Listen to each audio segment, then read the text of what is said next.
Eh bien salut les amis du blog Talent Centre France. Alors je vous reprends après effectivement les interviews côté pâtisserie, côté bois pour vous montrer effectivement le côté avenir de tous les métiers de l'artisanat. Là je suis en train de vous montrer un plan. Alors on m'a dit dans l'oreille que cette pendule avait été faite spécialement pour l'époque de... Vous savez en ce moment on a fêté cette année Léonard de Vinci. Et bien voilà. Et eh bien il y a un étudiant qui m'a dit... moi, ça m'intéresse de vous expliquer un petit peu mon parcours. Ton prénom? Moi, je m'appelle Hugo. Voilà. Alors Hugo, qu'est-ce que tu as envie de dire sur ces métiers? Tout d'abord, c'est un métier rare qui est très peu connu. On connaît l'horlogerie grâce aux grandes marques, mais on ne connaît pas la vraie horlogerie, l'ancienne horlogerie, les pendules. C'est pas très connu. Et moi, j'ai découvert ça un petit peu par hasard grâce aux réseaux sociaux. Ouais. Je me suis intéressé aux montres. Puis de fil en aiguille, c'est devenu une passion. J'ai aimé ce côté mécanique, j'ai aimé la beauté de l'objet. C'est l'intérêt que je porte envers les garde-temps, c'est très intéressant. Alors comment tu as trouvé cette école, cet environnement? On est dans l'Eure-et-Loir ici. On est dans l'Eure-et-Loir, du coup je me suis renseigné un peu sur toutes les écoles qu'on avait en France. Et après de longues recherches, je me suis intéressé à cette école. Ouais. Comment elle s'appelle l'école déjà?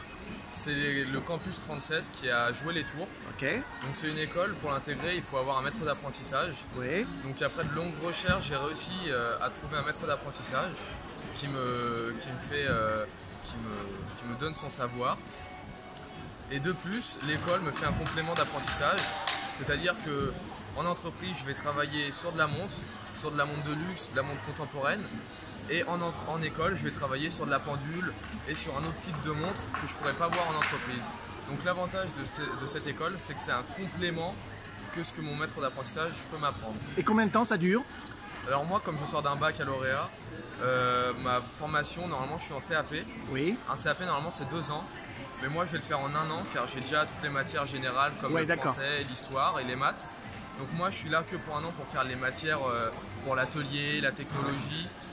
Et du coup, je suis parti pour 1 an. Oui. Et l'année prochaine, je compte faire un BMA, un brevet des métiers d'art, qui lui sera sur 2 ans. On peut continuer donc après? C'est ça. L'avantage, c'est qu'on ne s'arrête pas au CAP. On peut continuer. Et après, il y a encore d'autres diplômes qui sont plus poussés en horlogerie. Mais moi, pour le moment, je suis intéressé sur le CAP et sur le brevet des métiers d'art. Alors, si on veut retrouver des informations pour les jeunes qui voudraient en connaître plus sur l'école, il y a un site internet, il y a des choses comme ça? Un site internet. Vous pouvez taper le campus des métiers et de l'artisanat sur internet. Mets-le-moi là, voilà, comme ça. Vous voyez tout ça. Et sur les réseaux sociaux, on est aussi très actifs. Ok. Et là, vous êtes là pendant combien de jours? Moi, je suis là pour seulement une journée car demain... Mais le stand, lui, il est là pour 4 jours. 4 jours aux artisanats La Charte, c'est ça? C'est exactement ça. Rappelle-moi ton prénom. Hugo Delalleux. Hugo, merci. Merci, bonne À journée. bientôt et bon salon, au revoir. Merci.